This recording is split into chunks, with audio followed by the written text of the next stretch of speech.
Hey Feisties, it's Kelly, and I wanted to make sure you knew that this week, old Sara and I are bringing you a special daily show from the Women's IRONMAN World Championship in Nice.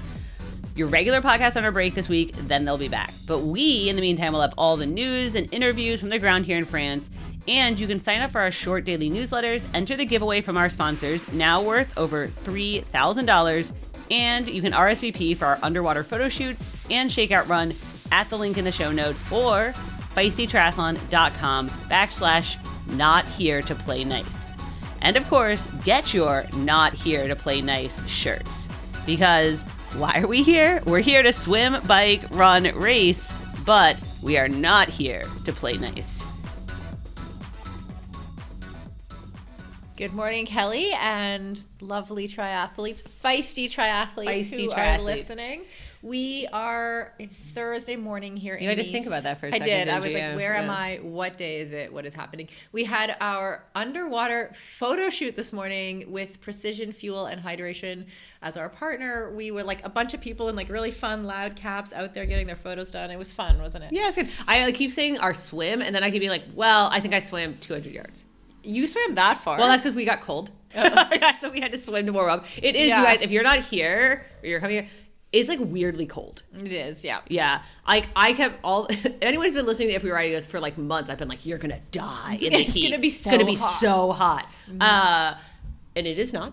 It is very chilly. And we're going to hear from Rinny later, but like she had the same experience I had racing here of it being deathly hot. It was really hot for the men last year. So I feel like there was a fairly safe assumption that it might be hot, but here we are. It's been really cold. So this morning on our photo shoot, I felt bad for some people as everyone was standing around in their swimsuits. Mm-hmm. Fortunately, Precision had what are those things called? The things you put over it? Ponchos? Oh, yeah. So we were standing around in our Precision ponchos to stay warm. Nice. Everybody in their matching ponchos. Yes. Love this. So that was fun. We'll have photos from that later. And we'll still do our, what's the word I'm looking for? Shakeout run tomorrow morning. Yes. So yeah, things are happening now. We went to the expo, officially opened yesterday. Mm-hmm. The Precision guys, because they are the official on-course nutrition, so they have a whole booth and they're like, get all the information. Mm-hmm. They said 600 people checked in yesterday, apparently, according to Ironman.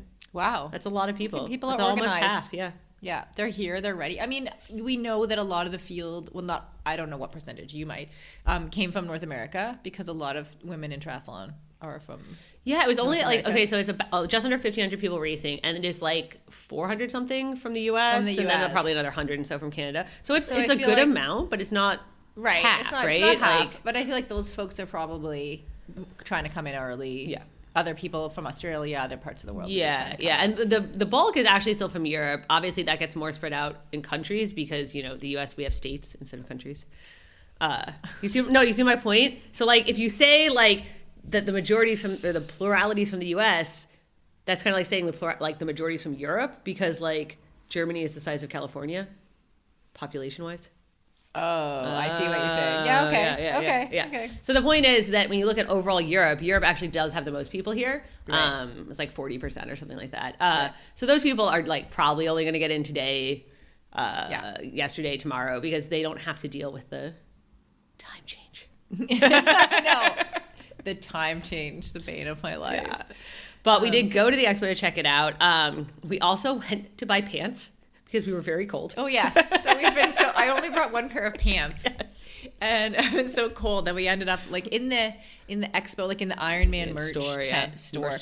Which honestly, the merch was nice last year also, but the merch is really nice this year too. Cute. Like there's some cute hoodies. I saw someone wearing one this morning that I was like, I might even wear that. Oh, there was one Ella and I were debating buying, even though I was like, I have no need for more sweatshirts. I own like 70 sweatshirts. I know. But it was so soft and it was so cute. And then I was also like, I really like these shorts, but I really don't need more running shorts. But there was like, it's one of those things where like, it doesn't matter, but it matters. You want the merch to be cute. You do want the merch to be cute. You're going to sell more merch. Yeah. And so in case you're worried, the merch is cute. The merch is cute. That's why we take so long deciding like what styles and cuts for things. Like the boxy tee.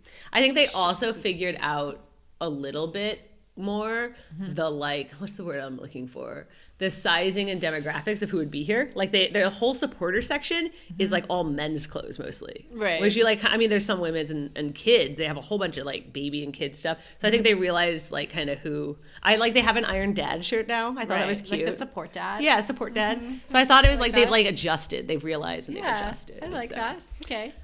We also went to the expo because you were on a panel. I was on a panel about, I don't remember what the official title was. It was Creating about like community building for women. For women, yeah. And you should have explained how to create community for men, like just randomly.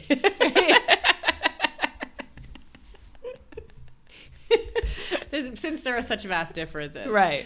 So, no, it was a good panel. The panelists were great. I think it's like a difficult topic, right? Because you're like, okay, first of all, why, like, who are the people in the audience and why are they there, right? And what is it that they want to hear about? Because some of them might be like a business owner who's trying to create a group in their town, or someone might be a coach who's trying to get better vibes, or someone might be like literally looking for a community themselves. Right. They're like, I don't have a club. How do I, like, I don't have any friends in my area. I don't know women who do triathlon. Like, how do I figure this out? Yeah. And I think it was funny because it didn't really occur to me till the very end of the panel to say this, but like actually last year in Kona, like the women having Kona to ourselves and just like turning Kona into our playground as the World Championship actually was like a huge community builder for women's triathlon. That's true. And so I think that was maybe one of my better observations. Oh, okay. But we did, Ella was recording you, so we do have a few clips from the panel. And so we can play. That's right. I'm explaining what our Not Here to Play Nice shirt is about. In this clip? Yeah. And now you have a professional media company and you are not playing nice in Nice. We are not playing nice in Nice. We really wanted to say, you know, with these shirts, like Not Here to Play Nice, that actually I think sometimes our instinct is to say, oh, I hope enough women can rise to the challenge, or like, will women be intimidated by this or whatever. And we wanted to say like, we're not intimidated. The women are here to race. So that was what was behind the shirts. I love it. So it's Joanne on the mic there, who we were talking about yesterday. She's the new voice of Ironman. She's the new voice of Ironman, and she does like all of the women's races too, and the press conferences and everything. And she's great.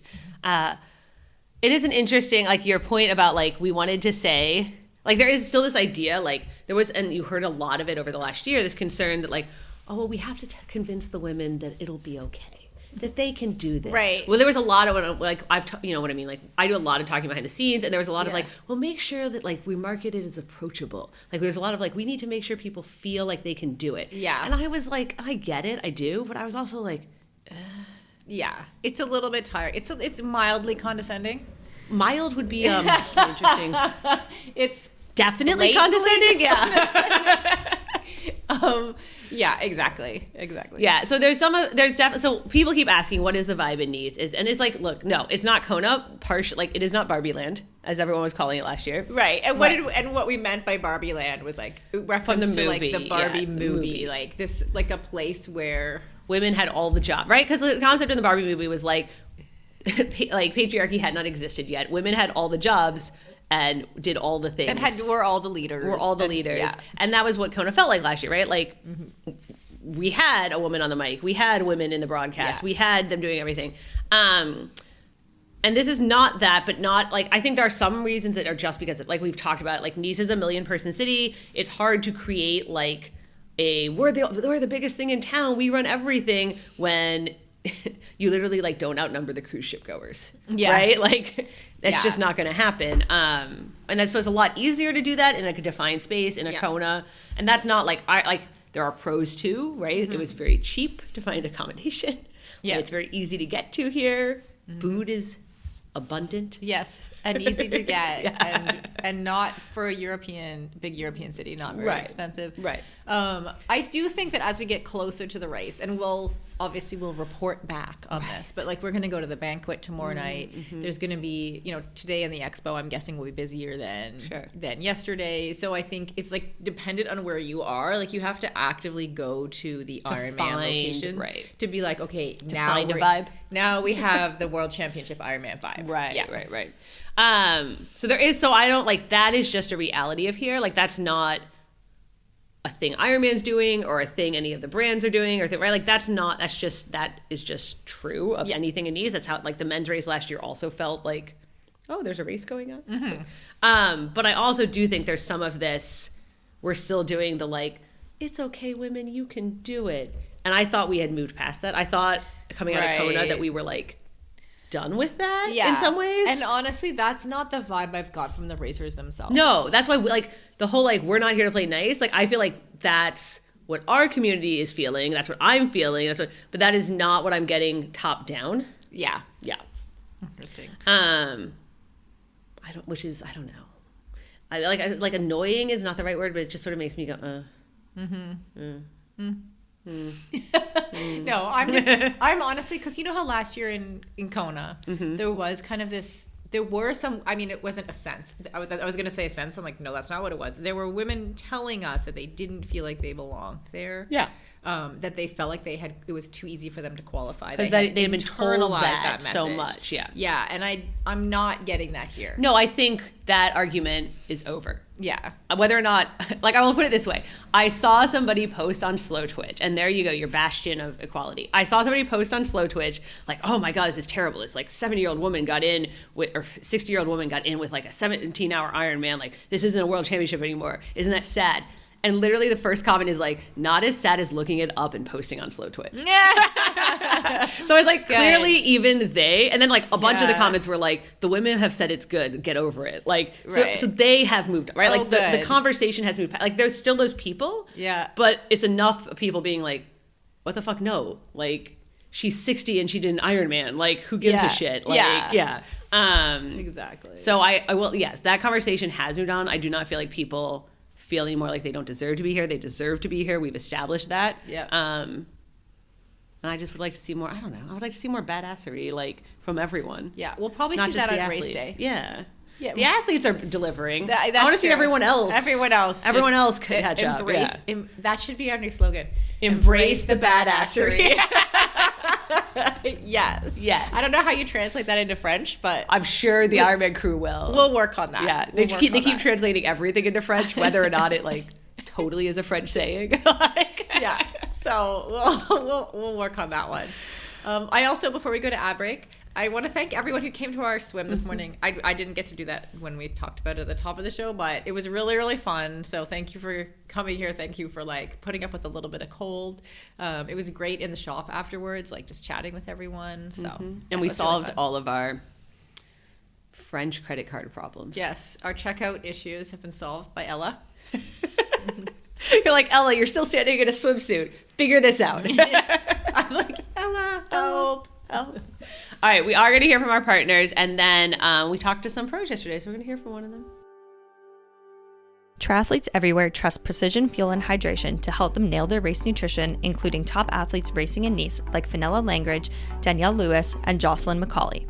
Precision is also the official hydration partner of the 2024 VinFast Ironman World Championship in Nice. You can use their free fuel and hydration planner to get a personalized strategy for your next big race, including advice on how much carbohydrate, sodium, and fluid you need to perform at your best. They have a range of gels, chews, and drinks that make it really easy to hit your numbers. Plus, you can book in for a free video consultation to discuss your race nutrition plan and get your questions answered by a member of their friendly and experienced athlete support crew. Feisty podcast listeners can get 15% off their first order of fuel and electrolytes with Precision Fuel and Hydration. Simply use the code FTP15 when checking out at pfnh.com. That's the code FTP15 when checking out at pfnh.com for 15% off.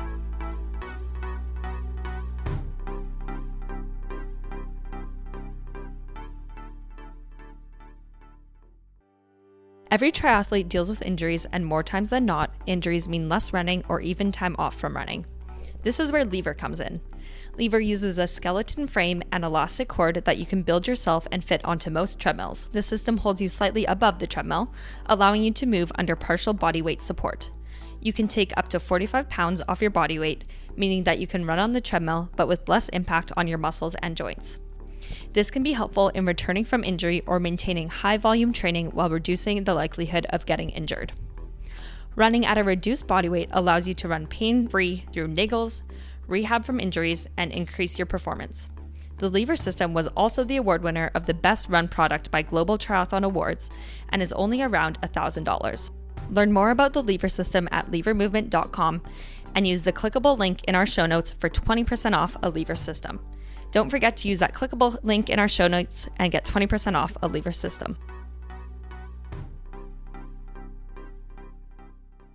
All right, so I called her a pro, but I guess that's not really accurate anymore. Yeah, a former multi-time world champion. Yeah, I was actually thinking, because yesterday, I think when we went into the Annie Hogg clip, we just assumed everyone knew who that was. You know? I was like, if you're listening to this and you don't know who Annie Hogg is, like some people might Google. not. I know they might not. Annie Hogg, yes, fair enough. But then, so for today... We have Rinny, Miranda Carfrae. Miranda Carfrae. And I forgot, Kelly, did she win 4 Ironman World Championships? I believe so. 4. Yeah. Okay. She got interrupted by Chrissy there for a little while and got second a couple years, you know? Yeah. She had a lot of top finishes, but I think 4 wins. So she's here now with the Ironman broadcast team. And she's actually, like, obviously a lot of people go into broadcast after. She's actually trying to be quite good at broadcasting. Yes. Yeah. She's a good talker. She's a good talker. She knows what she's talking about. She's also able to explain it.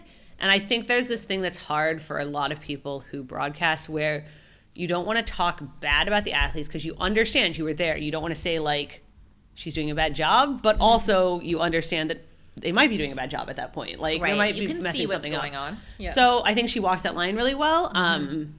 So anyway, we met up with her down at the race hotel, and it took forever to actually get the interview going because everyone wanted to stop her. We had to hide. We had to hide in a corner. Yeah. But we had a good long chat with her, so I think we're just going to play the whole clip and hear from Rinny. Let's hear from Rinny. Rinny, so good to see you. So great to see you guys. Last time I saw you, I think you were maybe pregnant in Kona, and now you have a little guy with you? Yeah, he's I have Jameson. He is 9 months old now, so yeah. Wow, it's really weird when like people you see once a year have kids. It's like the kids seem to like get older so fast. Do you have support here, and do you have how many kids do you have with you? How many?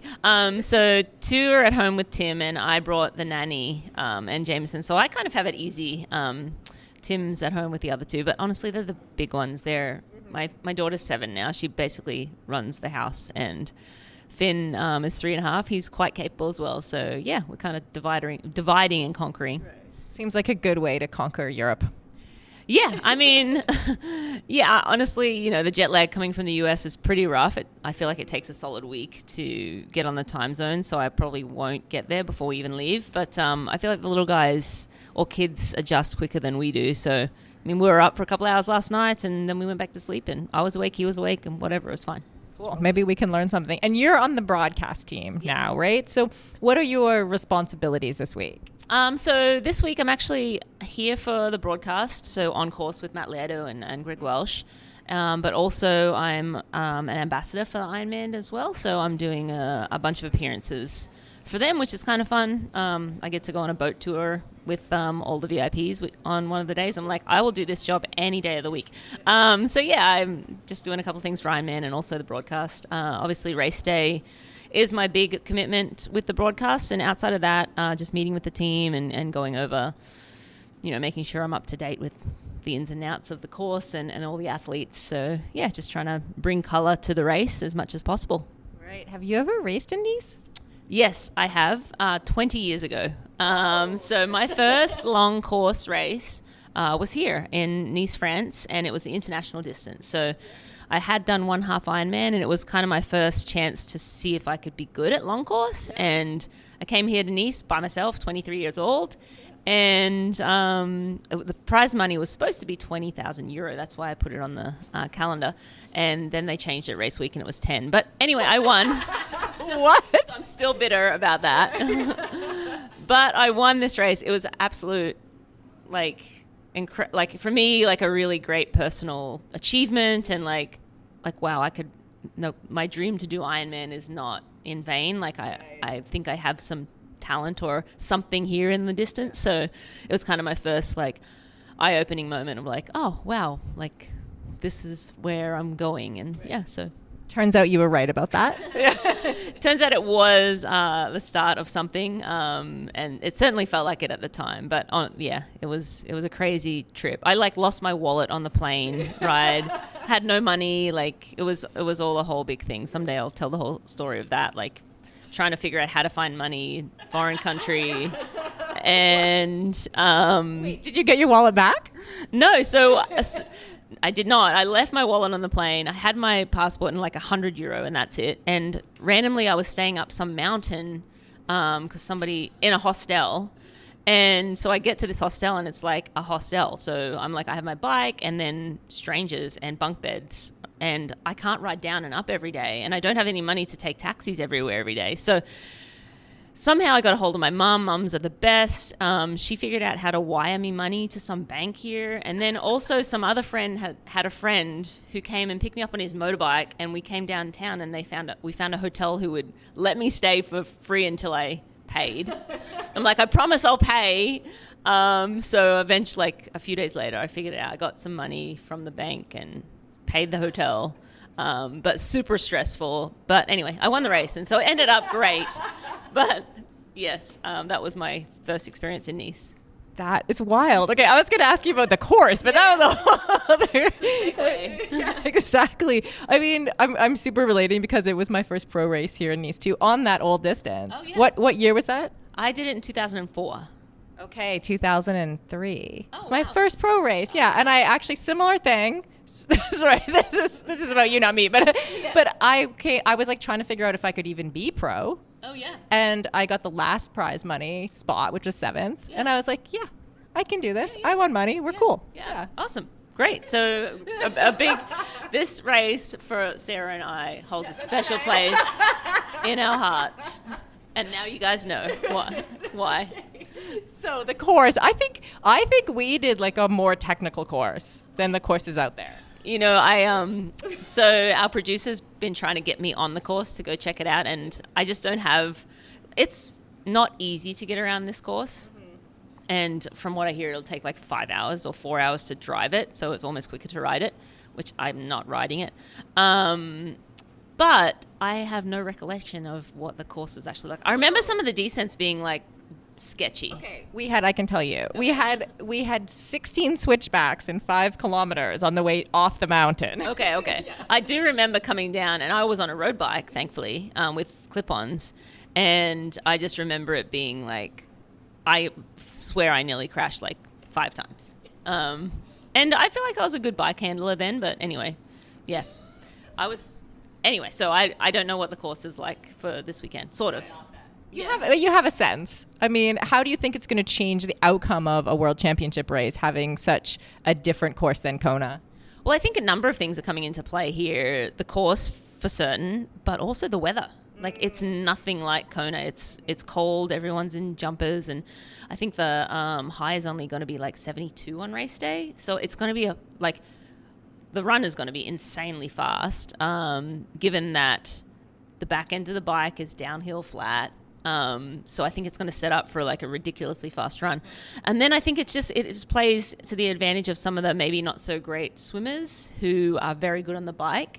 Now all of a sudden they're going to be in play maybe earlier in the race than they would have been in Kona, where it's pretty flat for the start of the bike. So I think, a great course for a strong biker for sure, and a strong runner. So, but having said that, I still have Lucy Charles-Barclay up in the top 3-ish somewhere. Yeah. Who are your other picks? It's so hard because 2 weeks ago someone asked me and I didn't even think. I'm Laura Phillip, Lucy Charles-Barclay, and Kat Matthews, and I totally left off Annie Haug. And now I'm Annie Haug's probably just going to win this whole thing. I mean, she has been on fire, her Roth performance, what she did in Lanzarote. Yes, she didn't do well in the T100, but she's done 2 Ironmans. I mean, I can't see her. I can't see a scenario where she's not on the podium or winning as well. So it's either they're my top 4, and then you look at Chelsea Sodaro. She's a big question mark. She's been a little bit aloof or out of the picks that everyone are giving, but the athlete that she is, if she puts everything together, right, she's right there as well. So, and I'm probably forgetting a bunch of other women as well that could on their day. But I think those are the top women, top 5. We talked to Annie Hogg yesterday, and I asked her if she thought she was going to win. And she was saying how, you know, she like only got 4 weeks of proper preparation because she'd had some interruptions this year or whatever. But I was also, she's kind of my pick too, because I was also like, and 20 years of being a pro athlete. 4 weeks and 20 years. Like that plays in, right? I think so too. And experience for sure is important when it comes to World Championship events. Being able to perform on the biggest stage. I think you see repeat champions because they know how to get it right on the biggest stage. Yeah. And so, being a former champion, so much experience racing Ironman and just racing triathlons in general. Yeah. That's a big, shift in her favor. Yeah, exactly. And we know you're not racing, but do you think this is a course that would suit you?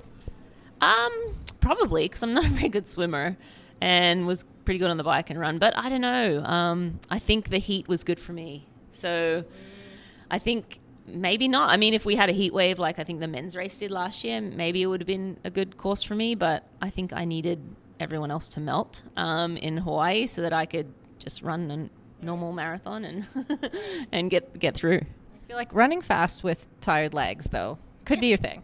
Yeah, I mean, yes, I spent a career honing that skill, and that was the one thing that I was able to do well in triathlon. So, for sure. I mean, but yes, they're going to have tired legs. Yes, it is a hard course, but there's a lot of sort of downtime, and if they're super fit, it's not like they're coming off the last climb straight into the run. So, if they fuel well, I think nutrition will play a huge part of this race as well, like being able to go into the run fully fueled and ready to, hit the pavement, running. For sure. So, I think lots of factors, but and really any question. That's okay. Any advice for an age group woman who's racing here? I think the biggest advice is don't be upset or alarmed if you're 3.5 hours into the bike and you've only gone 40 miles, because I think that's going to be where a lot of people are at. They're going to get out of the water, the swim's going to be whatever, onto the bike, and there's a lot of climbing, and it just continues and continues and continues, and you're like, wow, I've been on my bike forever and I am a third of the way through the course. So I think just having that in the back of your mind, the first third is really where the bulk of the climbing is, and don't be upset if your watch says 3:30 and you're 38 miles in. That is great advice, actually. Okay, well, thank you so much. We look forward to seeing you on the Ironman broadcast on the weekend. Thank you. Yeah, I'm looking forward to it. Thanks you guys for covering women's sport as always. And you guys check it out. We're going to have a pretty incredible day on Sunday and look forward to seeing who the newest world champion is. Okay, so I really enjoyed Sarah when she was like, that's a story for another time, and then proceeded to tell the entire story. Oh, no, I didn't, because I had so many more details, and I think I already told them on the podcast, so I'm not going to bore everyone, but when I came to Nice, I also had problems. Okay. And I was here at the last minute. My bike didn't arrive. I was assembling it in my hotel room in the middle of the night. Sure. Not as bad as leaving your wallet on the plane kind of trumps. Right. Honestly, in an era, now I would just be like, oh, I'm just going to tap pay. It's fine. But back then, what would you, back in the day? It was 20 what did you all ago. do? You'd be stuck. You'd be so stuck without your wallet and your ID. You couldn't even check in for the race.